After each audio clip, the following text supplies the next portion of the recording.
हरे राम राम राम हरे हरे, हरे कृष्ण कृष्ण कृष्ण हरे हरे।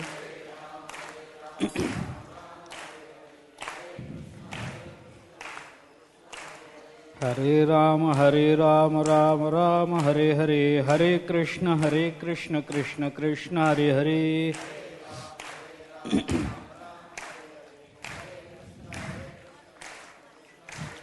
हरे राम राम राम हरे हरे, हरे कृष्ण कृष्ण कृष्ण हरे हरे।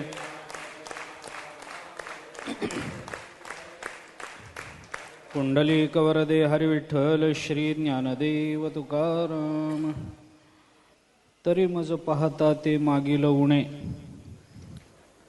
फेडावया गीतापणे, वेद विठ्ठला भलतेने सव्य होवावया।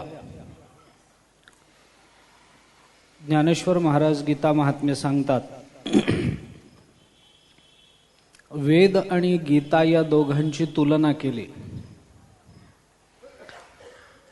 वेदाचं औदार्य हे कसं कमी आहे, वेद गीतेपुढे कसा कृपण आहे याचा विचार सांगितला। वेदाची कृपणता कशामध्ये आली? कानी लागला तीही वर्णाच्याची म्हणून कृपण, परंतु गीता अशी कृपण नाही। गीता मात्र सर्वांकरता व्यापक आहे याचा विचार केला।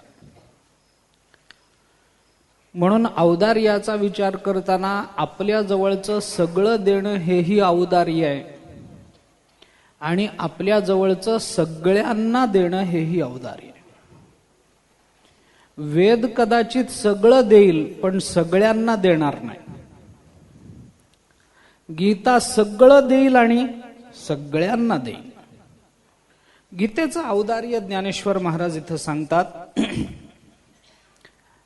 आणि ते औदार्य सांगत असताना वेदाच्या औदार्यापेक्षा सुद्धा गीतेचं औदार्य मोठं आहे, किंवा उलट्या अंगानं गीतेच्या औदार्यापुढे वेद सुद्धा कृपण ठरतो हे सिद्ध केलं। ते कसं मानायचं, त्याची संगती काय लावायची याचा विचार ज्ञानोबारांनी सांगून ठेवला। येरा भव व्यथा ठेलिया, स्त्री शूद्रादिका प्राणिया, अनवसरू मांडोनिया राहिला वेद। काय राहिला आहे? हा वेद स्त्री शूद्रादिकांना अवसर देत नाही, अधिकार देत नाही। कारण तो अधिकार जर दिला गेला तर वेदाला कदाचित अशुद्धीचा धोका वाटतो, अशुद्धी होईल, अपवित्रता येण्याची शक्यता वेदाच्या ठिकाणी राहील याची भीती वाटते। आणि ह्याच्याकरता म्हणून त्या महाभारतामध्ये सुद्धा वेदाची एक भीती सांगितली। इतिहास पुराणाभ्याम वेदसमुपब्रह्मयेत, बिभेत्यल्प श्रुताद वेदो मामयम प्रहरिष्यति, असं महाभारतात। इतिहास पुराणाचं चांगलं उपब्रह्मण करावं असा विचार महाभारताने सांगितलाय। तो याच करता, याच संबंधामध्ये पुढे तो विचार। कारण का वेद हा बिभेती अल्पश्रुतात वेदो, वेदो अल्पश्रुतात बिभेती। कशा करता? मामयम प्रहरिष्यति। वेद हा बाकी कुणाला घाबरत नाही, वेद घाबरतो कुणाला तर अर्ध्या हळकुंडानं पिवळं झालेलं, अर्धवट जे आहेत त्यांना घाबरतो। का? कारण वेद असा विचार करतो, हे आपला अर्थ कसा करतील सांगता येत नाही। मामयम प्रहरिष्यति, मला मारतील या भीतेनं वेद घाबरतो। बिभेती कुणाला? अल्पश्रुतात। अल्पश्रुत जे आहेत, पूर्ण ज्ञानांना वेद घाबरत नाही, अज्ञान त्याच्या वाटेलाच जात नाही, त्याच्यामुळे घाबरायचं कारण नाही। हे वाटेला जाणारे पण अर्थ नीट न करणारे जे लोक आहेत त्यांना वेद घाबरतो, महाभारताने सांगितलंय। इथं एक घाबरणं ज्ञानोबाराय बोलतात, अपवित्रतेचं भय आहे। याच्याकरता म्हणून तमो गुणाचं प्राबल्य ज्यांच्या ठिकाणी आहे, ज्ञानोबारांनी 9व्या अध्यायामध्ये केलेल्या चिंतनाच्या अनुषंगाने तिथे वेद अधिकार देत नाही, आणि म्हणून वेदाची कृपणता आहे असं म्हटलं गेलं। आता एक शंका काल आपण उपस्थित माझ्या लक्षात आहे, ते आपण असं बोललो होतो की वेदाला का कृपण म्हणता तुम्ही? वेद काही कृपण नाही. अरे पण वेद होय संपन्न होय ठाई परी कृपणू ऐसा आन नाही, असं ज्ञानोबारांनी स्पष्ट म्हटलंय. जो कानी लागला तीही वर्णाच्याची, आणि तुम्ही कृपण नाही म्हणता. नाही. का नाही? कारण वेद काय स्त्री शूद्राधिकांना अधिकार देत नसेल, पण फल देतो की नाही? फलाची प्राप्ती आहे ना, मग बस झालं. अधिकार दिला नाही म्हणून काय झालं? अधिकार मिळो अथवा न मिळो, कारण अधिकार प्रत्येकाला समानत्वानं देता येतच नाही. या ना त्या प्रकारानं सगळ्यांना समान अधिकार कसे देता येतील? कमी जास्तपणा त्याच्यामध्ये होणार. त्या अधिकारामध्ये तारतम्य राहणार, परंतु फलामध्ये तारतम्य वेदाने ठेवलं नाही ना. मग कशा करता बर? तुमचीच प्रमाण आम्हाला उपयोगाला पडतात. तुम्ही वेदाला कृपण म्हणता, पण तुमचीच आधीची प्रमाणं अशी आहेत की जी आम्हाला तुम्हाला विरोध करायला भाग पडतात. तुम्हीच असं म्हणाला की बाबा द्विज सत्कर्मे करी शूद्रतया ते नमस्कारी, दोघा एकची सरोभरी निफजे याग, हे तुमचंच विधान आहे. तुम्हीच म्हणाला की हा वेद म्हणजे जगी समान सकृप हिता हित दाविता दीपा मान्य केला बाप वेद जेणे. तुम्हीच म्हणाला उपरी दशोपनिषदे जिये उदारे ज्ञान मकरंदे, ही तुमचीच भाषा आहे. आम्ही आमच्या मनानं बोलत नाही. काय आपलं धाडस असेल? एकतर ज्ञानोबारांच्या विधानावर आपण आक्षेप घेतला, हे धाडस आहे. आणि त्याच्या पुढचं धाडस हे आहे की त्या विरोधाकरता त्यांचीच प्रमाण आपण वापरतो, हे त्याच्या पुढचं धाडस आहे. परंतु विचाराकरता म्हणून ही शंका घेतली पाहिजे. ज्ञानोबाराय बोलतात मग वेदाला कृपण का म्हणायचं? काल शंका आपण विस्तारानं मांडून आलो. मी आज पुन्हा त्याची पुनरुक्ती करत नाही. याचं उत्तर मला दिलं पाहिजे. मग वेदाला एवढी फलामध्ये समानता आहे तर वेद कृपण का? वेदाला कृपण का म्हणा? याचं एक कारण मी पहिलं सांगतो. ते भगवंतानी माती खाल्ली, अंगणातली मुठभर माती उचलून तोंडात घातली. याची कारण मीमांसा काय काय केली ती पुष्कळ केली हरिसूरींनी हरिभक्ती रसायनामध्ये. परंतु पहिलं कारण सांगताना त्यांनी काय सांगितलं? 13-14 कारण काही सांगितले त्याने ती माती खाल्ली होती. त्याच्यामध्ये पहिलं कारण, अरे भगवंतानी बालपणी रांगता रांगता मुठभर माती उचलली आणि तोंडात घातली. का घातली? कारण लहान मुलं माती खातात म्हणून. एक सामान्य नियम आहे. तसं वेदाला कृपण का म्हणायचं? माझ्या दृष्टीने एक सामान्य नियम आहे. काय? वेद कृपणच आहे. कशावरून? ज्ञानोबाराय म्हणतात म्हणून. बस संपलं. माझ्या दृष्टीने याचं उत्तरच संपलं. ज्ञानोबाराय म्हणतात ना, त्या विधानाच्या त्या शब्दाच्या पुढे जाण्याचं धाडस आपण करू नये. ज्ञानोबाराय म्हणतात बस संपलं, तो शब्द प्रमाण आहे आपल्याला, बाकीचा विचार आपल्याला करायचं कारण नाही. परंतु जे बुद्धीनं आनंद भोगतात त्यांना हे उत्तर पटत नाही. जे भावाचा आनंद भोगतात त्यांना हे उत्तर पटतं. जे ज्ञानोबारायांच्या चरणावर भाव ठेवून एकनिष्ठ झालेले त्यांना म्हटलं, ज्ञानोबारांनी सांगितलं मग आमचं काही म्हणणं नाही, आम्ही विचारणार नाही हे असं का सांगितलं म्हणून. परंतु जे लोक बुद्धीनं आनंद मिळवण्याचा प्रयत्न करतात, अलीकडच्या भाषेमध्ये त्यांना साक्षेपी विचारवंत असं म्हणतात, त्यांच्या दृष्टीनं याचा काही विचार केला पाहिजे. का ज्ञानोबाराय वेदाला कृपण म्हणतात? आणि ज्ञानोबारायांनी म्हटलं म्हणून वेद कृपण होतो काय? वेद तर सर्वांच्या बाबतीत समान फल देतो, हे तुम्हीच जर बोलत असाल तर त्याची कृपणता का मानायची? त्याचं उत्तर देऊन जातो फार विस्तार, कारण ज्ञानोबारायांनीच पुढे उत्तरं दिली आहेत. 2-4 ओव्यानंतर ज्ञानोबाराय तेच बोलतात म्हणून मी फक्त त्याची संगती सांगतो मधल्या ओव्यांच्या अनुषंगाने. ज्ञानोबाराय बोलतात त्याचं कारण असं वेदाला कृपण म्हणण्याचं की हा वेद कृपण आहे कारण फल दिलं यांनी मान्य. तुम्ही म्हणता सर्वांना फल देतो. कोणतं फल देतो? आता विषय इथून आहे. कोणतं फल देतो? फलाचा विचार ज्ञानोबाराने सर्वांच्या ठिकाणी ज्ञानोबाराय फलाचा विचार जो मांडतात तो कोणत्या फलाचा? द्विज षटकर्मे करी, हे तुमचं प्रमाण आहे. काय प्रमाण? पूर्ण शूद्रतया ते नमस्कारी, दोघा एकची सरोभरी निफदे ज्ञान. याग ना का ज्ञान? याग. म्हणजे वेद जे सर्वांना समान फल देतो, द्विजापासून ते शूद्रापर्यंत जे समान फल देतो ते कशाचं? यागाचं देतो. ज्ञानाचं समान फल द्यायला वेद तयार नाही अजून. यागाचं फल काय होईल? याग म्हणजे शेवटी काय आहे? एका अर्थानं कर्मच आहे की नाही? याग म्हणजे काय? म्हणते संसारी जन्मजे यज्ञाधिक कर्म कीजे स्वर्ग सुख भोगीजे मनोहर. यज्ञाधिकांना काय म्हटलं? कर्म. यज्ञाधिक कर्म कीजे, कर्म कीजे या लागी धावे याग करू. बाबा इथलं काही सुख त्यांना मृत्यू लोकातलं त्याच्यापेक्षा उच्च स्तराचं सुख भोगावं वाटलं आणि या लागी धावे याग करू. ज्ञानोबा म्हणतात याग करणं म्हणजे काय? एका वैषयिक सुखाच्या प्राप्तीकरता केलेलं कर्म. किंवा त्याच्या पुढे जाऊन बोलायचं झालं तर एक निष्काम कर्म म्हणा पाहिजे. तर त्याला कर्म आहे म्हटल्यानंतर द्विज षटकर्मे करी शूद्र तया ते. षटकर्मे हा शब्द वापरलेला असल्यामुळे निष्कामता माना त्याच्यामध्ये, सकामता मानू नका. षटकर्म निष्काम आहेत, द्विजांना करावीच लागतात. नित्यकर्म म्हणून षटकर्म सांगितले. तर नित्यकर्मामध्ये तुम्हाला काही फलाची अपेक्षा ठेवता येत नाही. नित्य नैमित्तिक फलामध्ये फलाची, काम्य कर्मामध्ये फलाची अपेक्षा. नित्यकर्मामध्ये कशाची फलाची अपेक्षा आली? काही नाही. संध्या करण्यामध्ये काय फलाची अपेक्षा? काही नाही. काही मिळवण्याकरता संध्या नाही, उलट पाप लागू नये म्हणून करावी लागते. पुण्य मिळवण्याकरता संध्या सांगितली नाही. संध्या कशा करता सांगितली? नाही केली तर पाप लागतं म्हणून करा. हे असं आहे. आता त्याच्यामध्ये संकल्प आहेच आहे, नाही असं नाही. उपात दुरितक्षयद्वारा असं आहेच आहे त्याच्यामध्ये.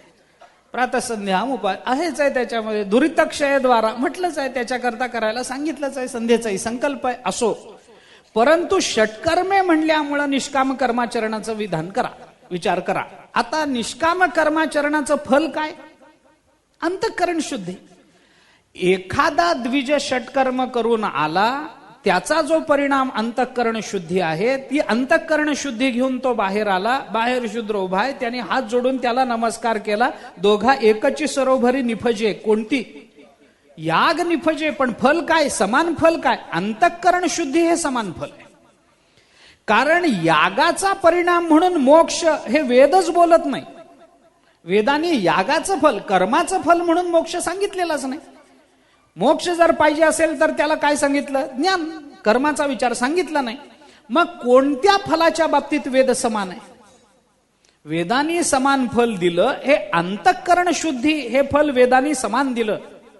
आणि अडचण कोणती आहे? आता थोडं मागे चला, मागच्या ओवीकडे चला. आपण ज्ञानोबाराय बोलतात, येरा भव व्यथा ठेलिया स्त्री शूद्राधिका प्राणिया अनवसर मांडोनिया राहिला आहे. इथं व्यथा कोणती सांगितली? भवव्यथा. म्हणजे आमची अडचण आहे. अंतःकरण शुद्धी हे यागाचं फल झालं. मग त्या परंपरेनं मग पुढे अंतःकरण शुद्धीनंतर मग काय परंपरेनं त्याला काय अजून जन्मांतरानं जे फल मिळायचे ते मिळेल आणि कालांतरानं कधीतरी मोक्ष मिळेल. त्याच्याबद्दल मला काही विधान करायचं नाही, आता बोलायचं नाही. पण ते जन्मांतरानं होईल, कालांतरानं होईल, परंपरेनं होईल. अंतःकरण शुद्धी झाली, ते फल मिळालं, मग तो पुढे त्याच्या अजून काय आपल्याला विचार आहे सांगतो. तर काय झालं? अंतःकरण शुद्धी हे फल समान मिळालं. अडचण कोणती आहे? भवव्यथेची. आणि तुम्ही फल काय देता? अंतःकरण शुद्धी. अंतःकरण शुद्धीनं भवव्यथा जाईल का? ऐका, आता वेदांताचा जो विचार आहे तो, तुम्ही अडचण कोणती सांगितली? भवव्यथा ठेलिया स्त्री शूद्राधिका प्राणिया अनवसर मांडोनिया राहिला आहे. याच्यामध्ये भवव्यथा हे तुमची अडचण आहे. संसाराचं जे दुःख आहे किंवा संसार नावाचं जे दुःख आहे ती अडचण आहे. आणि तुम्ही त्याला औषध काय देता? अंतःकरण शुद्धी. अंतःकरण शुद्धी असणं झाली की काही संसाराची निवृत्ती होईल काय? संसार करणारे सुद्धा शुद्ध अंतःकरणानं करू शकतात की. म्हणजे शुद्ध अंतःकरण असेल तरी सुद्धा भवव्यथा निवृत्त होत नाही. भवव्यथा निवृत्त करण्याचा अधिकार त्याच्याने मिळेल, पण अंतःकरण शुद्धी म्हणजे भवव्यथेची निवृत्ती नाही. मग भवव्यथेची निवृत्ती कशाने? एकच उपाय त्याला, संसाराची निवृत्ती कशाने होईल? ज्ञानाने. दुसरा मार्ग नाही महाराज. कारण इथं भवव्यथा हे सकल संसाराचं, सकल दुःखाचं उपलक्षण म्हणून घ्या. आध्यात्मिक, अधिभौतिक, अधिदैविक सगळ्या दुःखाचं उपलक्षण म्हणजे भवव्यथा घ्या. संसार म्हणजे सगळी दुःख तिथे एकत्रित येतात, त्याला संसार असं म्हणतात. ज्ञानोबारायांनी हे चिंतन केलंय, होऊन गेलाय विषय आपला. ज्ञानोबारायांनी मागे विचार झालाय त्याचा. मी आता का बोलतो पुढे लक्षात ठेवा. भवव्यथा हे सकल दुःखाचं उपलक्षण झालं. जन्म मरणाचं संसरण म्हणजे सगळ्या दुःखाचं उपलक्षण झालं हे, म्हणजेच संसार. संसरण म्हणजे काय? जन्माला यायचं, कर्म करायचं, मरायचं, केलेल्या कर्माच्या जोरावर पुन्हा जन्माला यायचं, पुन्हा कर्म करायचं, पुन्हा मरायचं, चालूच आहे. किती जन्म झाला फेरा याला गणित नाही. तेच तेच तेच तेच तेच तेच करत राहायचं, जन्माला यायचं, मरायचं. याला काही फारसं काही कर्तृत्व पुरुषार्थ लागतो असं नाही, याच्या निवृत्ती करता पुरुषार्थ लागतो. मग याची निवृत्ती कशानं होईल? ब्रह्मचिंतनानं होईल. दीर्घ संसार रोगस्य विचारो ही महौषधम, योग वसिष्ठाला. आम्हाला कारण हा संसार रोग दीर्घ आहे. भवव्यथा म्हणलं काय, संसार रोग म्हटलं काय? तोच त्या संसार रोगावर, हा संसार रोग काल परवा झालेला नाही, भोगीत होता प्रबुद्धा. अनादिकालापासून दीर्घ संसार रोगस्य विचारो ही महौषधम, विचार हे त्याच्यावरचं अतिशय उत्तम औषध या दीर्घ संसार रोगावरचं. मनुष्य म्हणून जन्माला आल्यानंतर ब्रह्मचिंतन करावं, तरच हा भवसागर, हा भवरोग निवृत्त होऊ शकतो, नाहीतर होणार नाही. तुटे भवरोग संचित क्रियमाण भोग, ऐसे विठोबाचे नाम उच्चारिता खंडे जन्म. बस, खंडे जन्म हे महत्वाचं. बाकी विचार आपण करा. एक जन्माचं दुःख गेलं, जन्म मरणाचं दुःख गेलं की त्याच्या अंकित असणारी सगळी दुःख निवृत्त झाली असं समजायचं. बस, जन्माचं जावो, मरणाचं जावो. जन्माचं गेलं तरी तो पुन्हा जन्माला येत नाही, मरणाचं गेलं तरी तो पुन्हा जन्माला येत नाही. कोणत्याही अर्थाने विचार केला. म्हणून अशा पद्धतीनं जो या भव रोगाची निवृत्ती करण्याचा विचार करतो त्याला एकच उपाय आहे, आणि तो म्हणजे ज्ञान. ज्ञानानं मोक्ष मिळतो. मोक्ष म्हणजे बाकीच्या सर्व या भवरोगाची, भवव्यथेची निवृत्ती आहे. आता आमची अडचण काय आहे? स्त्री शूद्रादिका प्राणिया काय आहे? भवव्यथा ठेलिया. त्यांना काही भवव्यथा नाही. फक्त व्यथा काय, दुःख काय? फक्त त्रैवर्णिकांनाच आहे, इतरांना दुःख नाही कोणाला. अरे सर्वांना दुःख आहे. जो जो कोणी या जगतामध्ये जन्माला येतो, देह धारण करतो, कर्माचा विपाक म्हणून काही भोग भोगतो, त्या प्रत्येकाला भवव्यथा आहे. तो मानो अथवा न मानो. भले एखादा श्रीमंत मनुष्य म्हणेल मला दुःख नाही, मला दुःख नाही. त्याला दुःख नाही असं नाही, त्याला दुःख कळत नाही ही त्याची अडचण. लक्षात ठेव. त्याला संपत्ती आहे म्हणून दुःख जाणवत नसेल, श्रीमंती आहे म्हणून दुःख जाणवत नसेल, सत्ता आहे म्हणून दुःख आत्ता जाणवत नसेल, सत्ता जायची वेळ आल्यावर त्याला दुःख म्हणजे काय हे कळेल. संपत्ती गेल्यावर त्याला कळेल दुःख म्हणजे काय. त्याला दुःख नाहीये असं नाही, दुःख कळत नाही. कारागारे शरीराख्ये दृढम बद्ध्वा प्रवेशिता भ्रांत्यादि कारणम मत्वा बंदिनम स्वम न मन्यते. हेच खरं आहे, लक्षात ठेवा. बंदिनम स्वम न मन्यते कशामुळे? भ्रांत्यादि कारणम.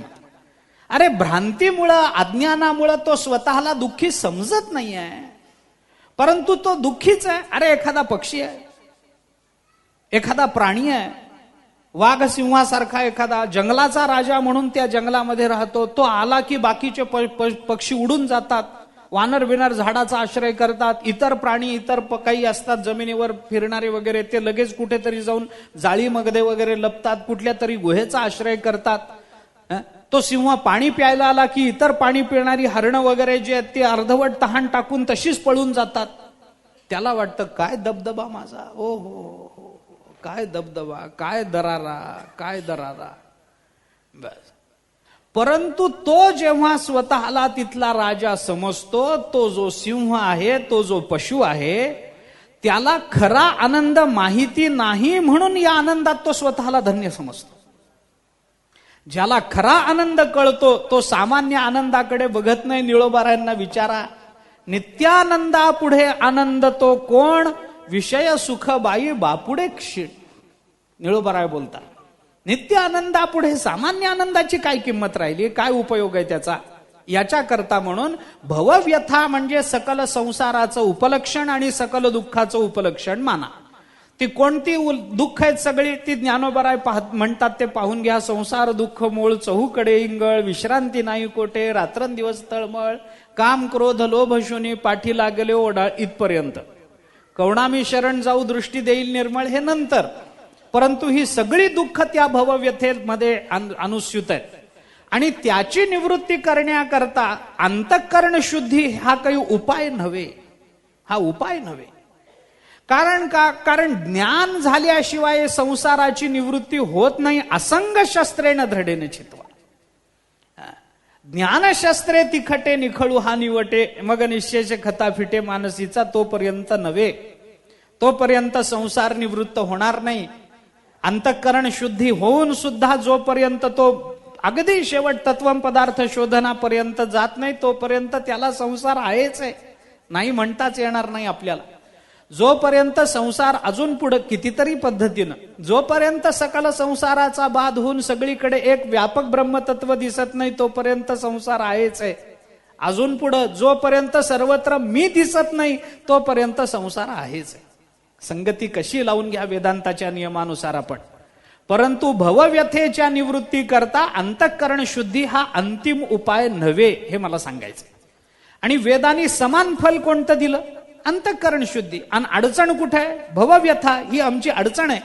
आता भवव्यथा निवृत्ती करता ज्ञान देण्याच्या ऐवजी ज्ञानाचा अधिकार देणारी अंतःकरण शुद्धी जर दिली, तर भवव्यथेच्या निवृत्ती करता मागितलेल्या उपायापेक्षा कमी मिळालं का जास्त मिळालं? आमची अडचण भवव्यथेची निवृत्ती आहे आणि ती ज्ञानाने होते. म्हणजे आम्हाला अपेक्षा आहे ज्ञानाची आणि आम्हाला मिळालं काय?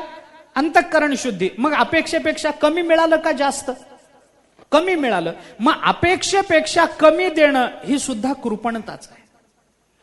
ऐका, मी का बोलतो? ही सुद्धा कृपणताच आहे वेदाची.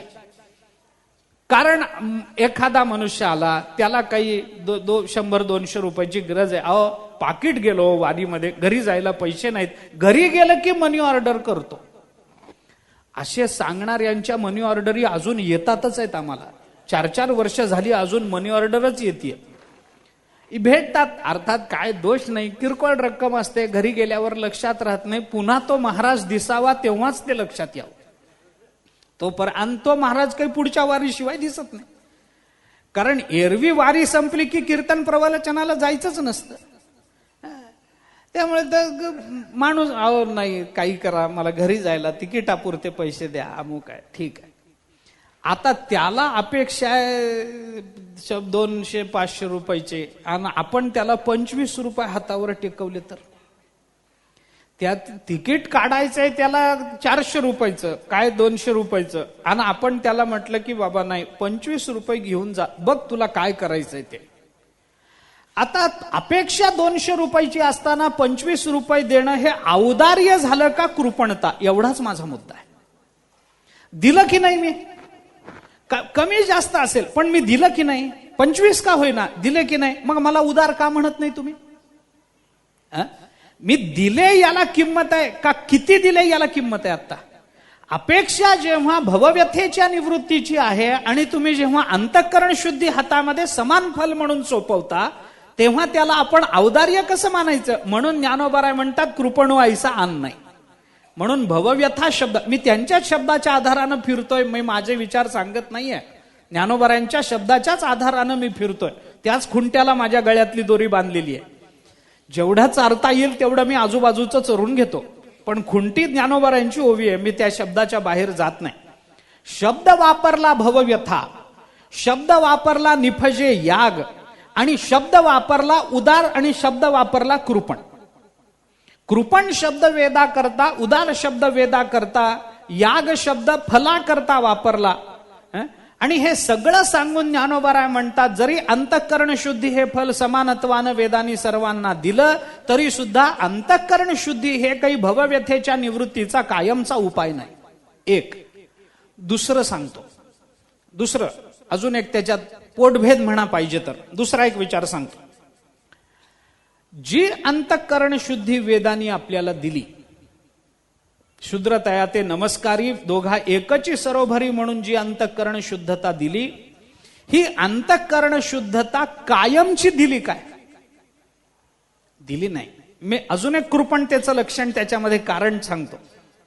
ती कायम स्वरूपी दिली का? नाही दिली. एकदा त्याने त्याला नमस्कार केला, अंतःकरण शुद्ध झालं, दोघा एकची सरोभरी निफजे याग झाला, अंतःकरण शुद्ध झालं.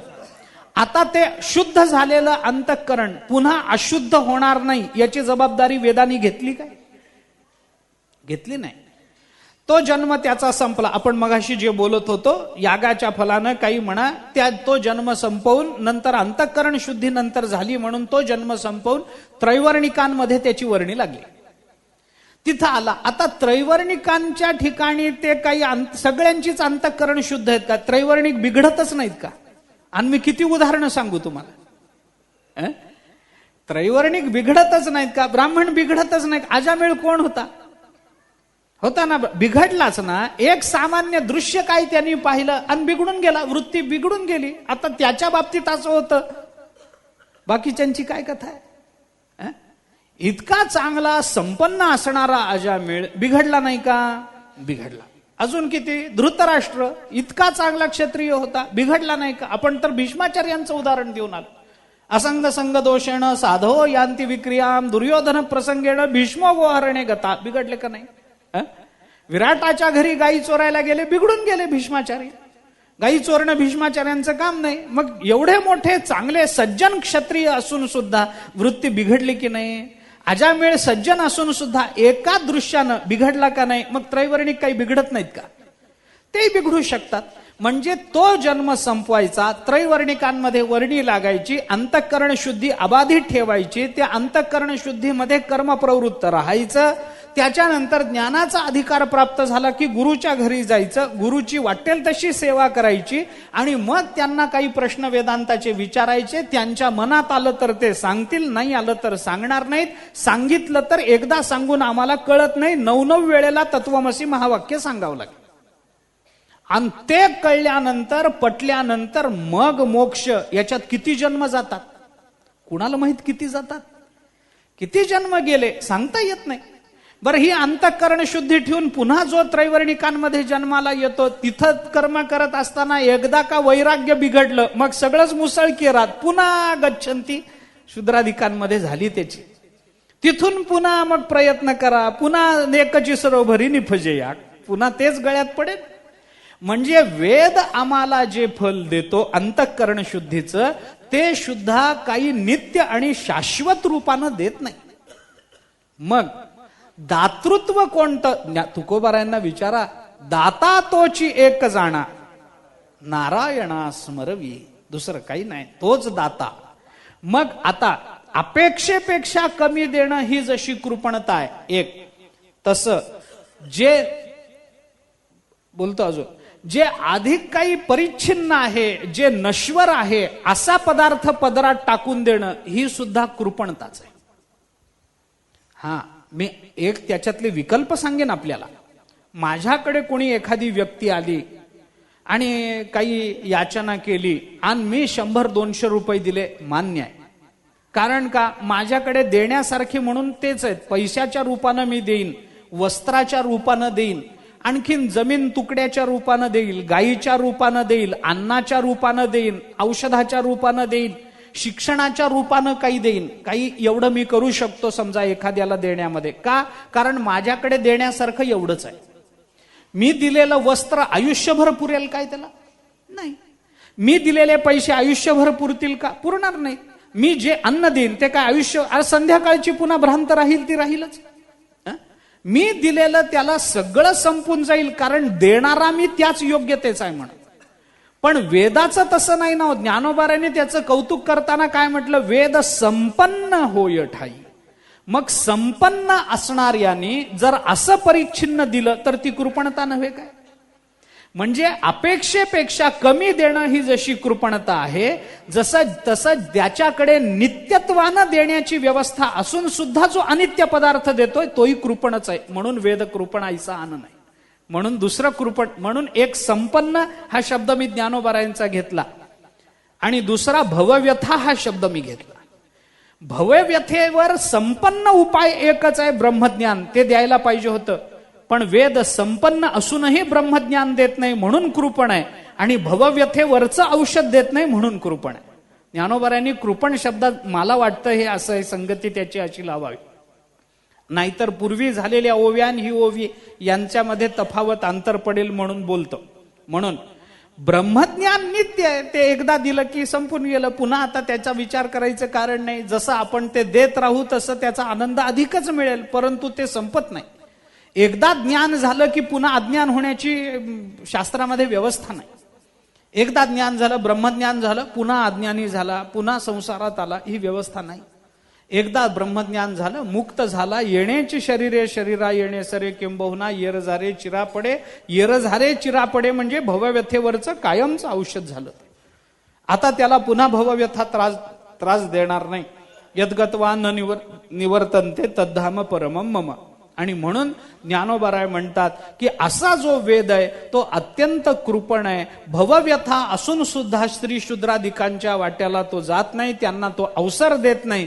परंतु गीता मात्र आमची तशी नाही. ज्ञानोबारायांनी आता गीतेची स्तुती केली. ज्ञानोबाराय म्हणतात तरी मज पाहता ते मागील उणे, फेडावया गीतापणे वेद वेठला भलतेने सव्य होवावया. ज्ञानोबाराय म्हणतात पण आमची गीता मात्र तशी नाही. का तशी नाही? कारण मागचं आता त्याच्यातही पुन्हा थोडं विचारायला व्हावं. ज्ञानोबारायांची भाषा पुन्हा काय?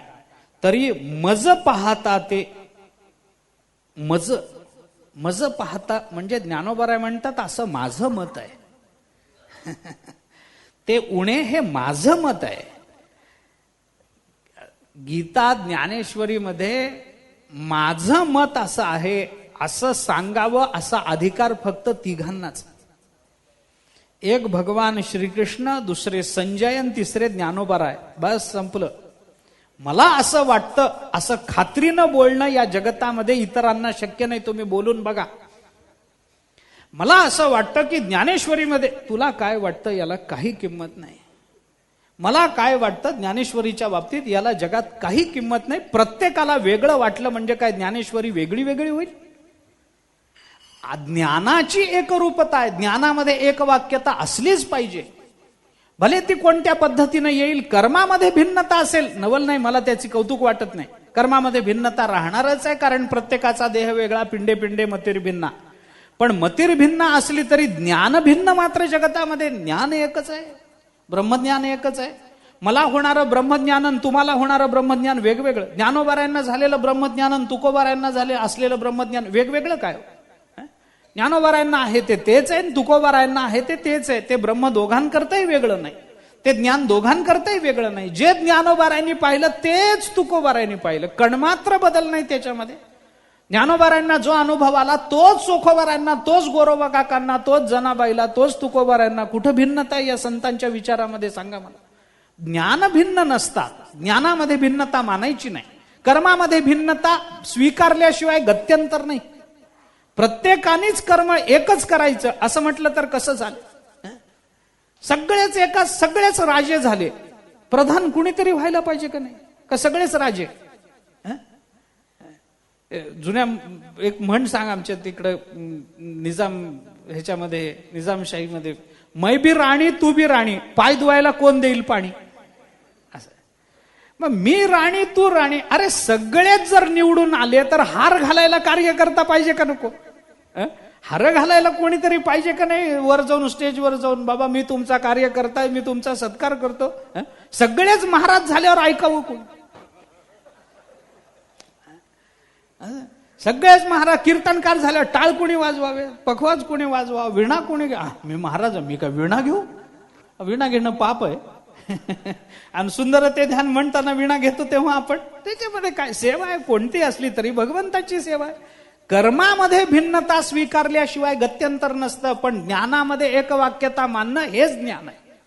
ऐका, याच्याकरता म्हणून ज्ञानोबाराय बोलतात, मला असं वाटतं मज पाहता ते उणे. मला असं वाटतं की हे वेदाचं उणे पण दूर करण्याकरता तो वेद गीतेच्या रूपाने पुन्हा प्रकट झाला आणि उभा राहिला. कशा करता? सर्वांना एक समान मोक्ष नावाचं फल देण्याकरता. आता अंतःकरण शुद्धी हे फल नाही आहे. गीता अंतःकरण शुद्धी हे फल देत नाही. मोक्ष हे फल समानत्वानं गीता देते. म्हणून ज्ञानोबारांनी चिंतन करताना सांगितलं, फेडोनिया गीतापणे वेद वेठला भलतेने सव्य होवावया. तो वेद कशा करता सव्य होवावया? फेडावया गीतेपणे वेद वेठला भलतेने सव्य होवावया. सेव्य होवावया. माझ्याकडे सव्य झालंय, ते सेव्य पाहिजे. एक मात्रा येतो, पण ते सव्य हा पाठच नाहीये. सेव्य असाच पाठ आहे. सेव्य होवावया. मी पाहिलेलं होतं म्हणून बरं, नाही तर सव्याचं अपसव्य झालं असतं. म्हणून सेव्य होवावया असा पाठ. गीता सेव्य होवावया, भलतेने सेव्य होवावया. गीतेच्या रूपानं वेद प्रकट झाला. भलतेणे हा शब्द काय सूचित करतो? मागच्या ओवीमध्ये स्त्री शूद्राधिका म्हणून सांगितलेलं आहे, त्यांना ज्ञानोबाराय भलतेणे म्हणतात, पण भलतेणेमध्ये फक्त तेवढंच येतं असं नाही. भलतेणे म्हणजे कोणी अपिचेत सुदुराचारो भजते माम अनन्य भाग सा, हे भगवान बोलले. आपण गीता वाचा, त्या वराह पुराणामध्ये भगवंतानी मी त्रैलोक्याला मुक्त करण्याची जबाबदारी घेतली, पण कशी घेतली याचा विचार सांगताना असं स्पष्ट म्हटलंय, गीताश्रयेहम तिष्ठामी, मी गीतेच्या आश्रयाने राहतो. गीता मेच उत्तमम गृहम, गीता हे माझं सर्वोत्तम घर आहे, मी ते घर सोडून कुठेही जात नाही.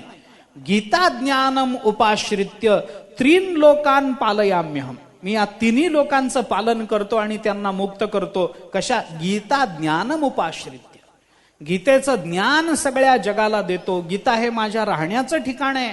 गीतेसारखं उत्तम घर मला दुसरं कोणतं नाही. त्या गीता नावाच्या घरामध्ये मी राहतो आणि तिन्ही लोकांना मी मुक्त करण्याची जबाबदारी घेतो. हे भगवान बोलतात, भगवंताच्या मुखामध्ये दिलेले शब्द आहे. म्हणून ही जी गीता आहे हा वेदच आहे, पण गीतेच्या रूपानं प्रकटला. का प्रकटला? कारण प्रत्येक अवताराचं काही वैलक्षण्य आहे. ज्ञानोबारायांचा अवतार नाथ महाराज, नामदेवरायांचा अवतार तुकोबाराय मानतो आपण. नामदेवरायांचे तुकोबाराय झाले, का झाले? त्याच्यातही काही वैलक्षण्य आहे. ज्ञानोबारायांचे नाथ महाराज झाले, का झाले? काही वैलक्षण्य आहे. आपण चिंतन करून पहा. ज्ञानोबारायांची भाषा, नाथ महाराजांची भाषा, फरक पहा. नामदेवरायांची भाषा, तुकोबारायांची भाषा, फरक पहा. काहीतरी वैलक्षण्य असल्याशिवाय दुसरा अवतार संत महात्मे घेणार नाहीत. नामदेवराय का तुकोबारायांच्या रूपाने यावेत? काय गरज पडली? तुकोबारायांनी तर स्पष्टच म्हटलंय आमच्या अवतार कार्याचं महत्व काय, आम्ही काय केलं आतापर्यंत. मागेही बोललोय आपण, संसाराच्या नावे घालून या शून्य वाढता पुण्य धर्म केला, हरिभजने हे धवळिले जग सुकविला लाग कळी काळाचा. संसाराच्या नावे शून्य घालून वाढता हा पुण्य धर्म केला. दोन अर्थ मी सांगतो. वाढता हा पुण्य धर्म केला, हा वाढता पुण्य धर्म आम्ही केला एक, आणि हा पुण्य धर्म आम्ही वाढता केला दुसरा. विशेष हा वाढता पुण्य धर्म आम्ही केला, हे नामदेवरायांचंच कार्य आम्ही केलं. कारण हा पुण्य धर्म म्हणजे वाढणारं काय? ज्ञान वाढत नाही. मोक्ष दिल्यानंतर ज्ञान वाढेल काय? वाढत नाही. ज्ञान वाढणारं काय आहे? वाढणारी भक्ती आहे. प्रतिक्षणम वर्धमानम, ते वाढणारं जे आहे ते भक्ती आहे. तेच आम्ही केलं. नामदेवरायांनी केलेलीच भक्ती आम्ही केली. वाढता पुण्यधर्म केला. पुण्यधर्म भक्ती, ही वाढती जी भक्ती आहे ती आम्ही केली नाही. हा जो पुण्यधर्म आहे तो आम्ही वाढता केला. आम्ही अवताराला आलो तर विशेषत्वानं भक्तीचं महत्व आम्ही वाढवलं. हरिभक्तीचा महिमा विशेष, ह्या तुकोबारायांचा विशेष काय? हरिभक्तीचा महिमा विशेष वाढविला. म्हणजे काय झालं? नामदेवरायांचा अवतार जरी तुकोबाराय असले तरी तुकोबारायांच्या ठिकाणी सुद्धा नामदेवरायांपेक्षा काहीतरी वैलक्षण्य तुम्हाला मानावं लागेल. ज्ञानोबारायांचा अवतार नाथ महाराज असले तरी नाथ महाराजांच्या ठिकाणी काहीतरी वैलक्षण्य तुम्हाला मानावं लागेल. रामचंद्र प्रभूच कृष्ण रूपानं आले, पण कृष्ण भगवान श्रीकृष्ण रामचंद्र प्रभूच आहेत पहिले, नाही असं नाही. पण कृष्णाच्या ठिकाणी काहीतरी वैलक्षण्य तुम्हाला मानावं लागेल. जसं काल आपण बोललो, त्या अवतारामध्ये राहिलं होतं म्हणून या अवतारात आलो. त्या अवतारात एक करून समाधान झालं नाही, म्हणून मग कृष्णाच्या अवतारामध्ये येऊन 16,108 लग्न केले. त्या अवतारात 2-2दा करता आलं नाही. एक बांधिलकी होती, शब्द दिलेला होता, एक वचने, एक बाणी, एक पत्नी व्रत धारण केलेलं होतं, त्यामुळं काही करता आलं नाही. मग आता ते करण्याकरता पुन्हा कृष्ण रूपानं अवतार. वैलक्षण्य, विनोद सोडा याच्यातला, पण काही वैलक्षण्य असावं लागतं. तसं वेद गीतेच्या रूपाने प्रकट होण्यामध्ये वैलक्षण्य काय? हे वैलक्षण्य ज्ञानोबाराय सांगतात. मागील जे उणे होतं ते फेडावया गीतेच्या रूपानं वेद उभा राहिला. पण हा वेद जो उभा राहिला तो कसा उभा राहिला? ज्ञानोबाराय बोलतात, नाहे अर्थे रिगोनी मनी, श्रवणे लागोनी कानी, जप मिशे वदनी वसोनिया. आता 1-2-3 ओव्यामध्ये ज्ञानोबारायांनी ती भूमिका मांडली. कसं ना हे अर्धे रिगोनी मनी श्रवणे लागोनी कानी जपमिशे वदनी वसोनिया ये गीतेचा पाठ जो जाणे तयाचेनी सांगातीपणे गीता लिहोनी वाहणे पुस्तक मिशे ऐसैसा मिसकटा संसाराचा चोहटा. पुन्हा संसार शब्द आला आणि पुन्हा याचंच उत्तर पुढे आलं. कुठं? संसारा एवढे थोर ओझे फेडिले जगाचे, याच्याकरता पुन्हा तेच उत्तर आलं. म्हणून गीतेत आपल्याला महत्व ते सांगावं लागेल. म्हणून ती कृपणता वेदाच्या माथी मारावी लागली आपल्याला, एवढं करावं लागेल याकरता. म्हणून काय 2 ओव्यामध्ये ज्ञानोबाराय आता गीतेची भक्ती कशी करायची ते सांगतात. हाच विचार मागे येऊन गेलाय आणि हाच विचार पुढेही येणार आहे. गीता मात्र मोक्ष देताना श्रेष्ठ कनिष्ठ भगत नाही. हा लहान आहे, हा मोठा आहे नाही. ज्ञानोबाराने त्याला फार चांगलं उदाहरण दिलंय. दीपा आगिलू मागिलू सूर्य धाकुटा वडिलू अमृत सिंधू खोलू उथळू कायसा. गीतेचंच वर्णन आहे.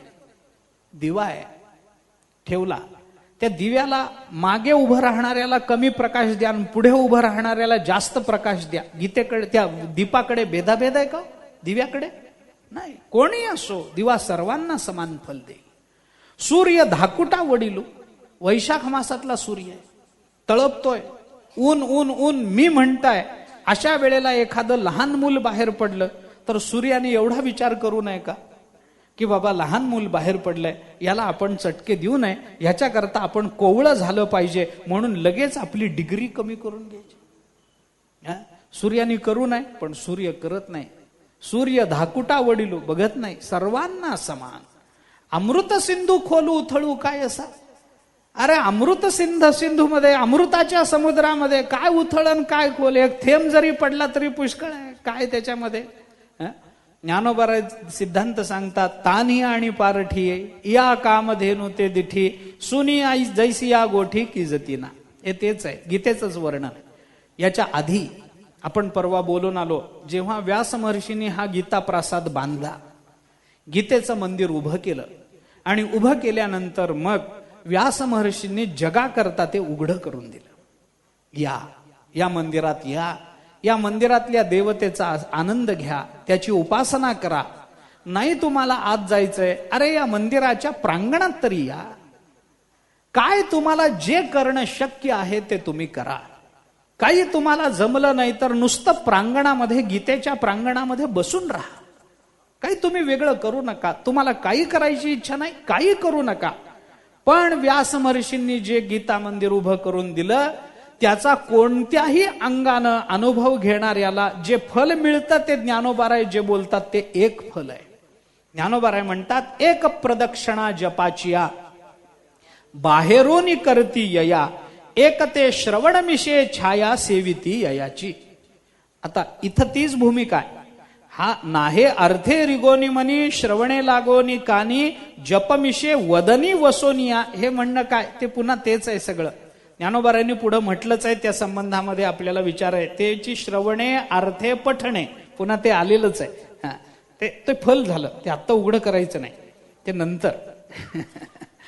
काय बोलतात ज्ञान, एक ते जपाचे, एक काय ते काय एक प्रदक्षिणा जपाची या बाहेरून करीती यया. आता या मंदिरामध्ये माणसं जातात, काय करतात. काही लोक मंदिराला नुसत्या प्रदक्षिणाच घालत बसतात, हरकत नाही. ज्ञानोबाराय म्हणतात, गीता रूपी या मंदिराला तुम्ही नुसती प्रदक्षिणा घाला, काही हरकत नाही. पण कशी, एक प्रदक्षिणा जपाची या बाहेरून करते. आत सुद्धा जायचं कारण नाही, मंदिराला बाहेरून प्रदक्षिणा घालायची. याचा परिणाम काय होतो, प्रदक्षिणेचा परिणाम. आपल्याकडे नगर प्रदक्षिणा, गाभाऱ्याची प्रदक्षिणा, मंदिराची प्रदक्षिणा ही घालून दिली. कशा करता, याचे परिणाम काय होतात, काय परिणाम होतात, काही वेगवेगळे परिणाम सांग. ही प्रदक्षिणा करताना एका एका प्रदक्षिणेबरोबर एका एका जन्माच्या प्रारब्धाचा नाश सांगितला. एक नगर प्रदक्षिणा माणसाने केली चप्पल न घालता, हे कंसातलं सांगतो. काटे टोचले, काचा टोचल्या, आमकं झालं तमकं झालं, पायामध्ये खडे टोचले, तक्रार करतो. अमुक आहे, फारच काचा झाल्या वाळवंटामध्ये, फारच खडे टोचायला लागले. पण ती व्यवस्था आहे. प्रदक्षिणेमध्ये जेवढा जास्त त्रास होतो तेवढं जास्त प्रारब्ध कमी होत जातं. हा त्याचं फल दिलंय. याच्याकरता एक एक जन्माचं आपलं प्रारब्ध कमी कमी कमी कमी होत जाणं आणि एके दिवशी असा विषय येईल की या जन्मातलं प्रारब्ध इथंच भोगून संपल्यामुळे जर प्रारब्धच राहिलं नाही तर पुन्हा जन्माला येण्याचं कारण राहणार नाही, तो मुक्त होऊन जाईल. एक प्रदक्षिणा जपाची बाहेरून का? कारण मंदिराच्या आतमध्ये स्वच्छता असते, बाहेर जास्त त्रास होण्याची शक्यता असते रस्त्यावरून फिरताना, म्हणून बाहेरून करीती या. ठीक आहे. एक जण म्हणाला आम्हाला ते प्रदक्षिणा करणं, गुडघे दुखतात हो, चालता येत नाही, आता आमची वय काय झाली आहेत, मी आता एवढा मोठा झालो, मला आता चालता येत नाही, अमकं झालं, तर गुडघे दुखतात, खाली उतरता येत नाही, वाळवंटात जाता येत नाही, मग काय करायचं? मग जाऊ नका प्रदक्षिणेला. मग काय करायचं? ज्ञानोबराय म्हणतात एक ते श्रवणमिषे छाया सेविती याची. काही नाही, त्या मंदिराच्या सावलीला जाऊन बसायचं. श्रवणमिषे छाया सेविती याची, सावलीला जाऊन नुसतं श्रवण करायचं, त्या श्रवणाचाही परिणाम तोच आहे. हेही नाही जमलं, ज्ञानोबराय म्हणतात अजून त्याच्या पुढे एक तो अवधानाचा पुढा विडा पाऊड भीतरा देऊनी रिघती गाभारा अर्थज्ञानाच्या. घेऊन रिघती गाभारा. माझ्याकडे काय बघायला पाहिजे? घेऊन काय? घेऊन बरोबर आहे. घेऊन रिघती. आता मंदिरामध्ये प्रवेश करणारा काय त्यांनी करायला पाहिजे? विडा पाऊड भीतरा. एक, मंदिरामध्ये जाणाऱ्यांनी, देवासमोर जाणाऱ्यांनी रिक्त हस्तानी जाऊ नये. मग त्यांनी काहीतरी हातामध्ये घेऊन जावं. रिक्त पाणीर्न पश्येत राजानम देवतांगुरो असा नियम आपल्या 6 जणांच्या बाबतीत सांगितलं, 3घांच्याच बाबतीत नाही. रिक्त पाणीर्न पश्येत राजानम, राजा देवता गुरु यांनाच रिकाम्या हाताने बघू नये असं नाही, काही अजून 3 गोष्टी सांगितल्या. लहान मुलाला पहिल्यांदा बघताना रिक्त हाताने बघू नये, मित्राच्या पत्नीला पाहताना रिक्त हस्ताने बघू नये, आणि आजारी माणसाला भेटायला जाताना रिक्त हस्ताने जाऊ नये. आणि त्याच्याबरोबर राजा, देव आणि गुरु या 6 जणांना भेटताना रिक्त पाणीर्न पश्ये, यांना रिकाम्या हाताने बघायला जाऊ नये, भेटायला जाऊ नये. आजारी मनुष्य असेल, एखादं फळ घेऊन जावं, काहीतरी सोयीचं त्याला जे आहे ते घेऊन जावं.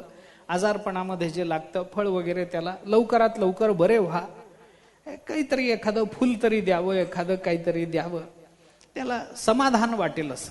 लहान मुलाला एखादं काहीतरी चॉकलेट द्या, खडी साखर काहीतरी देऊ त्याच्या हातामध्ये. तसं राजानम देवता, देवाला बघायला जाताना सुद्धा रिकाम्या हाताने जाऊ नये, रिक्त पाणी. मग काय मुठभर तांदूळ म्हणा, एखादं फूल म्हणा, देवाच्या चरणावर वाहायला तुलसी पत्र म्हणा, काही म्हणा, पाणी म्हणा, काहीतरी हातामध्ये घेऊन गेलं पाहिजे. म्हणून माणसं छत्री नाही तर काठी घेऊन जातात, असं रिकाम्या हाताने जात नाहीत. देवाकडे जाताना हातामध्ये छत्री किंवा एखादी काठी असं घेऊन जातात. रिक्त पाणीर्न पश्येत राजानम देवता, नियम आहे. त्याला काय करता? रिकाम्या हाताने जाऊ नये देवाकडे. म्हणून ज्ञानोबाराय म्हणतात एक ते अवधानाचा पुरा विडा पाऊड भीतरा, अवधान रूपी विडा दक्षिणा घेऊन देवाकडे जावं. घेऊन रिघती गाभारा अर्थज्ञानाचा, आणि अर्थज्ञानाच्या गाभाऱ्यामध्ये शिरतात. गाभाऱ्यामध्ये शिरायला तेव्हापासून पैसे द्यावे लागतात. काहीतरी देवासमोर ठेवलं पाहिजे जाऊन आत. मग काय द्यायचं देवाला? काही द्यायचं नाही, तरी अवधान एकले दिजे, मग सर्व सुखासी पात्र होईजे, हे प्रतिज्ञोत्तर माझे उघडा. ऐका, ज्ञानोबाराय म्हणतात ते अवधान फक्त भगवंताच्याकडे द्यायचं, गीतेच्या श्रवणाकडे द्यायचं, आणि अवधानाचा देऊन मग अर्थज्ञानाच्या गाभाऱ्यामध्ये प्रवेश करायचा. ते निजबोधे उराउरी, हे कोणत्याही अर्थानं प्रदक्षिणा करणारा असू दे, श्रवणमिषे छाया सेवन करणारा असू दे, अथवा अर्थज्ञानाच्या गाभाऱ्यामध्ये प्रवेश करणारा असू दे, त्यांना काय मिळतं? ते निजबोधे उराउरी, भेटती आत्मया श्रीहरी, परी मोक्ष प्रासादी सरी, सर्वाही अति. एकाला नाही, श्रवणानं सुद्धा लगेच मोक्ष आहे, प्रदक्षिणेनेही लगेच मोक्ष सांगितला. आणि त्या अर्थज्ञानाच्या गाभाऱ्यात शिरणाऱ्यालाही लगेच मोक्ष सांगितला. सर्वाही अति, सर्वाही हे मागच्या सगळ्यांना लावायचं, सर्वांना. आता प्रदक्षिणा करणं म्हणजे कर्म आहे का नाही, मग त्याच्याने कसं मोक्ष मिळेल विचार करायचा नाही, कारण हे गीतेचं चाललंय. हे केवळ शास्त्रांनी सांगितलेली संगती नाही. इथं एक अपवादात्मक भूमिका ज्ञानोबारायांनी मांडली, ती लक्षात घेतली पाहिजे. म्हणून कशा पद्धतीनं सर्वांना समान फल मिळतं त्याला ज्ञानोबाराय दृष्टांत देतात. समर्थाची या पंक्ती भोजने, तळल्या वरल्या एकची पक्वान्ने, तेवी श्रवणे अर्थे पठणे. आता मोक्षूची लाभे, त्याला श्रवण करा, अर्थाचं ज्ञान करून घ्या अथवा पठण करा, त्या सर्वांना मिळणारं फल काय? मोक्षूची लाभे. अंतःकरण शुद्धी लाभे नाही, मोक्षूची लाभे. श्रवणे अर्थे पठणे. ज्ञानोबाराय म्हणतात हे अर्थे रिगोनी मनी. आता इकडे ओवीकडे आपल्या, अर्थे रिगोनी मनी, अर्थे श्रवणे लागोनी कानी, श्रवणे तप जपमिषे वदनी वसोनिया. झालं श्रवणे पठणे, अर्थे श्रवणे पठणे, याच्यामध्ये जपमिषे वदनी पठण. जप म्हणजे पठण, 3 रूपानं ज्ञानोबाराय बोलतात. आता गीतेचा अर्थ मनामध्ये समजावून घेऊन किंवा गीता कानाने कायम ऐकून किंवा गीतेचा सारखा जप करून. जप करणं म्हणजे काय? जप करणं म्हणजे आता ते काय आहे? जप हा कशाचा करायचा? ब्रह्म ब्रह्म ब्रह्म ब्रह्म असा जप केला तर माणूस ब्रह्म होईल काय? होत नाही. पण ज्ञानबा तुकाराम हा जप आहे की नाही? जप आहे. ब्रह्म ब्रह्म ब्रह्म जप नाही. विठ्ठल विठ्ठल विठ्ठल विठ्ठल जप आहे. जप हा मंत्राचा होतो, जप हा वाक्याचा होत नसतो. जप बाकी कशाचा नाही. आता गीतेचा जप करायचा म्हणजे काय? म्हणजे काय? गीता पुन्हा पुन्हा म्हणे, गीता मंत्ररूप सांगितली गेली. मननात त्रायते, मंत्र शब्दाची व्याख्या काय? जी मननाने जी आमचं रक्षण करते, मननाने जी आम्हाला तारून नेते त्याला मंत्र असं म्हणतात. प्रत्येक काही देवतेचा काही मंत्र सांगितला, त्याच्यामध्ये बीज मंत्र वेगळा असतो, आमका वेगळा, त्याच्यामध्ये पुन्हा प्रकार आहेत. मंत्राकडे आता मला जायचं नाही, त्याचा पुष्कळ विस्तार आहे. मंत्र कसे असतात, कसे त्याचा विचार कसा असतो, त्याच्या मागची भूमिका काय असते, त्या मंत्राचे प्रकार किती, पुष्कळ प्रकार त्याच्या. परंतु त्या ह्याच्यामध्ये गीतेमध्ये गीतेचा प्रत्येक एक श्लोक जवळजवळ मंत्र म्हणून विचारात घेतला गेलाय. त्याची काही फलं सांगितली, त्याची लौकिक फलं अलौकिक फलं ही सांगितली गेली आहेत. लौकिक फलामध्ये काही तुम्ही कोणताही विचार करा, रोग निवारण म्हणा, संपत्तीची लक्ष्मी प्राप्ती म्हणा, संपत्ती प्राप्ती म्हणा, विघ्ननाशक म्हणा. 11व्या अध्यायामधला स्थाने ऋषिकेश तव प्रकीर्त्या हा जो श्लोक आहे की नाही, या श्लोकाला रक्षोघ्न मंत्र म्हणतात. हा मंत्र म्हणून सांगितलाय.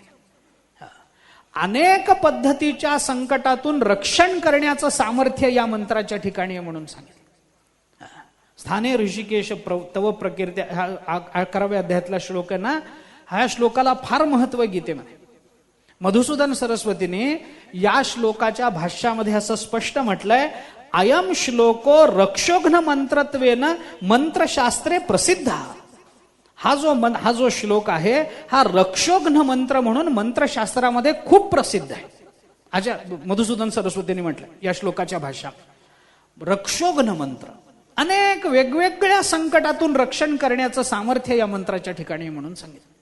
मग ते कोणतं संपत्तीचं संकट आलं का, सत्तेचं संकट आलं का, समोरच्या व्यक्तीचं संकट आलं का, शत्रूचं संकट आलं का, मानसिक रोगाचं संकट आलं का, शारीरिक रोगाचं संकट, कोणतंही संकट येऊ दे, आध्यात्मिक अधिभौतिक अधिदैविक हेही सांगितलं.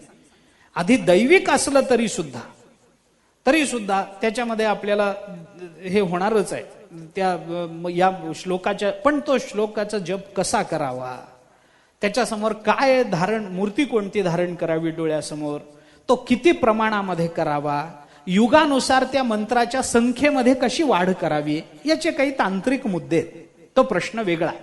पण गीतेच्या मंत्रांना 2च आलंबन सांगितली.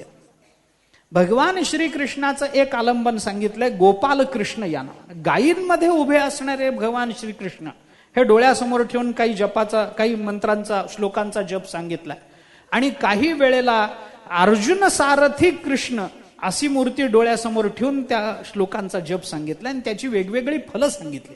मी कशा करता बोलतो हे? ज्ञानोबराय म्हणतात, जपमिषे वदनी वसोनिया. तोंडामध्ये तो जप म्हणून तो एखादा श्लोक बसला आणि पुन्हा पुन्हा पुन्हा पुन्हा आपण घोकत राहिलो तरी सुद्धा आपल्याला ते फल प्राप्त होतं. कसं प्राप्त होतं हे ज्ञानोबराय पुढे सांगतात. ये गीतेचा पाठ जो जाणे तयाचेनी सांगातीपणे गीता लिहोनी वाहणे पुस्तकमिषे. आता गीतेचा प्रत्यक्ष संबंध आला त्याच्याने आपल्याला जे फल मिळायचं ते मिळेल. काय संबंध आला? जपानं संबंध आला शब्दाचा. इथं भावाचा विचार करायचा. जपामध्ये भावाचा विचार, शब्द कोणते अक्षर कोणते याचा विचार करायचा नाही. भाव शुद्ध ठेवून त्या दृष्टीने ते जप ही प्रक्रिया पुन्हा पुन्हा करायची. तर तिथे भावाला प्राधान्य आलं. श्रवणे लागोनी कानी इथं अवधानाला प्राधान्य आलं, मनाच्या एकाग्रतेला प्राधान्य आलं. आणि अर्थे रिगोनी मनी इथं ज्ञानाला प्राधान्य आलं. ज्ञान आहे, अवधान आहे आणि भाव आहे, या तिघांचाही संबंध गीतेच्या शब्दाशी जोडून दिला, प्रत्यक्ष संबंध मानला. पण गीतेशी तुमचा प्रत्यक्ष संबंध न येता सुद्धा गीता आपल्याला मुक्त करू शकते. ती कशी हे ज्ञानोबराय सांगतात. गीतेचा पाठ जो जाणे तयाचेनी सांगातीपणे. मला गीता वाचता येत नाही, नका का येईना, मग आम्हाला गीता मुक्त कशी करेल? मला गीता ऐकायची नाही, ठीक आहे ऐकू नका, मला ऐकता येत नाही, कान बहिरे आहेत, कानाचा बहिरेपणा आहे, वाचता येत नाही म्हणून अर्थ कळत नाही. जप करावा म्हटलं तर गीतेचे शुद्ध उच्चार येत नाहीत. मग आता माझ्या मोक्षाची व्यवस्था काय? कारण गीता आपल्याला संथा घेऊन वाचावी लागते. माणसं काही वाचन करतात, कसंही वाचन करतात, त्याच्याबद्दल मला म्हणायचं नाही काय. कित्येक ठिकाणी तर मी बघितलंय पारायणामध्ये श्लोकाला माणसं आळस दे, त्यांना वाटतं गीतेचा श्लोक आला म्हणजे विश्रांतीची व्यवस्थाच केली पारायणामध्ये. श्लोक आला की मग आता थोडं बरं वाटलं, मग इकडं तिकडं बघतील, थोडा आळस देतील, मग ओव्या आल्या की पुन्हा वाचायला सुरुवात करतील. का हो तुम्ही श्लोक का नाही वाचत? तुम्ही नाही हो, वाचताच येत नाही. अशुद्ध वाचण्यापेक्षा न वाचलेलं बरं, त्याला दिलेला युक्तिवाद आहे. पण किती वर्ष कधीतरी शुद्ध वाचनाचा प्रयत्न कराल का नाही? माणसाने करतच नाहीत. श्लोक आला की त्यांना वाटतं हे आपल्या करता नाहीच आहे. कारण ज्ञानोबारांनीच सांगितले आम्हाला, अरे गीता काय करता, गीता काढून टाकली तरी सुद्धा माझी ज्ञानेश्वरी परिपूर्ण आहे. गीता राहिली नाही तरी काय झालं, माझे हे ज्ञानोबा, मग काय करायची गीता? असं नाही. पारायणाचा जर तो ग्रंथ असेल, उपासनेचा तो ग्रंथ असेल, तर त्याच्यातलं प्रत्येक अक्षर आपल्या वाचनात आलं पाहिजे, तरच त्याचा परिणाम होतो. गीतेचा श्लोक आला, लोक वाचत नाहीत, मला वाचता येत नाही, ठीक आहे. मला अर्थ कळत नाहीत, बुद्धी तेवढी चांगली नाही, ठीक आहे. मला त्या श्लोकांचा उच्चार जमत नाही कारण माझे उच्चार शुद्ध नाहीत, ठीक आहे. मला श्रवण करता येत नाही कारण कान जागेवर नाहीत, ठीक आहे, ऐकू येत नाही, मग माझ्या मोक्षाची व्यवस्था काय? ज्ञानोबारांनी सांगितलं, मग एक काम करा, तुम्हाला जर ह्याच्यापैकी काहीच जमत नाही तर एक तुम्हाला जमेल, ज्याला गीतेचा अर्थ करतो त्याच्या संगतीत राहा. आता काय अजून किती व्यवस्था करायला पाहिजे सांगा ना. तुम्हाला वाचता येत नाही चालेल, ऐकता येत नाही, कान बहिरे झाले चालेल, तुम्हाला अर्थ कळत नाही, बुद्धी नाही चालेल, जप करता येत नाही, उच्चार स्पष्ट नाही चालेल, मग एक काम करा, ज्याला गीतेचा अर्थ कळतो त्याच्या संगतीत राहा. आता गीतेचा अर्थ कुणाला कळतो, कुणाला माहिती? कारण ज्याला गीता कळाली तो सामान्य राहिलाच नाही, तो मुक्त झाला, तो संत झाला. म्हणजे संतांच्या संगतीत तुम्ही राहाल तरी सुद्धा ही गीता आपल्याला मुक्त करेल. का? कारण ज्याला गीतेचा अर्थ कळतो ना, तो कर्मात चुकत नाही. ज्याला गीतेचा अर्थ कळतो तो अपसिद्धांत करत नाही. ज्याला गीतेचा अर्थ कळतो तो गीतेशिवाय दुसरं काही बोलत नाही. मग या ना त्या निमित्तानं गीतेचं तत्वज्ञान आपल्या कानावर पडेल आणि ही गीता आपल्याला मुक्त करेल. आता हे वेदाकडे आहे काय बघा, हे वेदाकडे आहे का बघा. वेदाचा अर्थ ज्याला कळतो त्याच्या संगतीत राहा. कुणाला कळतो? तुकोबारांना. वेदाचा तो अर्थ आम्हासीच ठावा, येराने व्हावा भार माथा. पण तुकोबारायांच्या संगतीत आम्ही लाग जाऊ, त्यांनी येऊ दिलं पाहिजे का नाही जाऊ? तुकोबारांची संगती मिळणार कशी? बर, वेदाचं चिंतन करताना वेदाच्या रुचा सुद्धा मंत्रमय आहेत, पण त्याला पुन्हा अधिकाराची चर्चा आहे. वेदाचं श्रवण म्हणून आचार्यांनी अपशूद्राधिकरणामध्ये काय केलंय चिंतन आपण पहा. एक 5 सूत्राचं ते अधिकरण आहे, फार विस्ताराने आचार्यांनी केलेलं. पण तिथे चिंतन करताना काय केलंय की म्हणून वेदाचं चिंतन जर सांगायचं असेल तर त्याच्याकरता त्रैवर्णिकांपैकी कुणीतरी एक समोर बसवला पाहिजे आणि त्याला अनुलक्षून ते चिंतन सांगितलं पाहिजे. मग इतरांच्या कानावर पडलं तरी चालेल अशी भूमिका घेतली. म्हणजे काय झालं तिथं पुन्हा अधिकाराची चर्चा आलीच. पुन्हा श्रवणाचा अधिकार सगळ्यांना दिलाच नाही, पठणाचा अधिकार सगळ्यांना दिलाच नाही. हे सगळं पुन्हा आडवं आलं. म्हणून ज्ञानोबाराय म्हणतात तो विचार तुम्ही करू नका. ज्याला गीता कळते त्याच्या संगतीत राहा. एवढंही जर तुम्हाला शक्य नसेल तर अजून एक तुम्हाला करता येण्यासारखं आहे. काय करता येईल? गीतेची आपल्यावर कृपा व्हावी याच्याकरता ते अजून सोपेपणाने तो गीतेकडून मोक्ष प्राप्त व्हावा याच्याकरता अजून एक गोष्ट आपल्याला करता येईल. काय करता येईल? ज्ञानोबाराय म्हणतात गीता लिहोनी वाहणे पुस्तक मिशे. आपल्या हातानं गीता लिहून ती पुस्तक रूपानं आपल्या जवळ कायम ठेवणं याच्यातच आपल्या जीवनाची इतिकर्तव्यता मोक्षाची व्यवस्था ज्ञानोबारायांनी लावून दिली. गीता लिहून जवळ ठेवायची. आता हे पुस्तक मिशे लिहून वाहणे म्हणजे काय? वाहणे म्हणजे काय? नुसतं जवळ ठेवायची, खिशात गीता वाचू नका. बरोबर आहे का? खिशात ठेवा, वाचू नका तरी बरोबर आहे माझं म्हणणं. मी आपल्याला सांगतो पुस्तक जवळ बाळगणार. आता गीता पुस्तक मिशे म्हटलंय म्हणून मी पुस्तक म्हणतो, नाहीतर गीतेला पुस्तक म्हणायचं नाही. गीता हा ग्रंथ आहे. ग्रंथ वेगळा आणि पुस्तक वेगळं. गीता पुस्तक नव्हे, गीता ग्रंथ आहे. हा ग्रंथ हे पुस्तक मिशे ग्रंथ जवळ बाळगणारे, ग्रंथाचं चिंतन करणारे ज्ञानोबारायांना विशेष आवडतं असं मी म्हणतो. त्याला कारण सांगतो, एक प्रमाण देतो विस्तारेने. एक साधं प्रमाण, पसायदान काढा आणि या पसायदानामध्ये ज्ञानोबारायांनी सगळ्यांच्या सुखाची याचना आपल्या सद्गुरु चरणाजवळ केली. शेवटी बोलताना ज्ञानोबाराय व्यापक शब्द योजना करताना म्हणतात किंबहुना सर्व सुखी पूर्ण हो नितीही लोकी भजिजो आदिपुरुखी अखंडित. पुढं आणि ग्रंथोपजीवीये विशेषी लोकीये दृष्टादृष्ट विजय होवावेजी. हे ज्ञानोबारायांचं. आता मला सांगा किंबहुना सर्व सुखी या सर्वामध्ये ग्रंथोपजीवी येत नाहीत काय? एकदा तुम्ही सर्व असं म्हणालात, सर्वांना सुख मिळावं अशी एक व्यापक प्रार्थना तुम्ही गेलीत, त्याच्यामध्ये या समाजामध्ये ग्रंथाच्या आधारानं जगणारे ते सर्वांमध्ये येतात की नाही? येतात. मग सर्व म्हणून मागितल्यानंतर, सर्व सुखी म्हणून मागितल्यानंतर पुन्हा आणि म्हणून अपवाद करायचा. तो अपवाद कुणा करता केला? आणि ग्रंथोपजीवीय विशेष लोकीय. ग्रंथोपजीवी ते ज्ञानोबारायांना या लोकांमधले विशेष कोणीतरी वाटतात. कारण ग्रंथोपजीवी आणि सामान्य मनुष्य याच्यामध्ये फरक इतका पडतो. ग्रंथोपजीवी म्हणजे ग्रंथावर ज्यांचं जे उपजीविका चालवतात, उपजीव्य जे आहेत ते ग्रंथावर उपजीविका चालवतात, म्हणजे पुस्तकाचं दुकान असणारे नव्हे. ग्रंथोपजीवी म्हणजे कोण? ग्रंथातल्या तत्वज्ञानावर जे जगतात, ग्रंथातल्या विचारावर जे जगतात, त्यांना विशेष म्हणण्याचं कारण एवढंच आहे की ही जी मंडळी आहेत ही आपल्या बरोबर समाजालाही दिशा देत असतात म्हणून त्यांना मूल्य आहे. एकट्या करता जगत नाहीत ही मंडळी जी ग्रंथाचं तत्वज्ञान पाहून जगतात. ती ग्रंथाच्या आधारावर जगतात. म्हणून ज्ञानोबारायांना पुस्तकमिशे गीता जवळ वाहणं याला सुद्धा ज्ञानोबाराय महत्व देतात. आणि असं जर केलं तर ऐसा मिसकटा संसाराचा चोहटा गवादी घालीत चोखटा मोक्ष सुखाची. ज्ञानोबाराय म्हणतात म्हणून ही गीता संसाराच्या चौरस्त्यावर उभी राहून मोक्षाची गवादी घालते. येणाऱ्यांना मोक्ष, येणाऱ्यांना मोक्ष. कोणी या, आम्ही त्याचा विचार करत नाही. तुम्हाला अधिकार आहे का नाही? गीता म्हणते मला त्याच्याशी कर्तव्य नाही.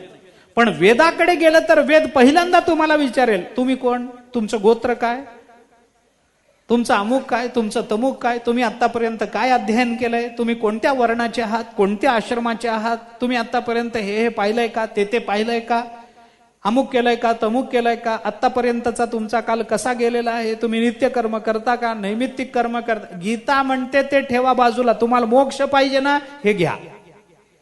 तुम्ही कोणत्या गोत्रा, कोणी असे ना, विचार करायचं कारण नाही. तो मनुष्य योनीत आहे का नाही चिंतन करायचं कारण नाही.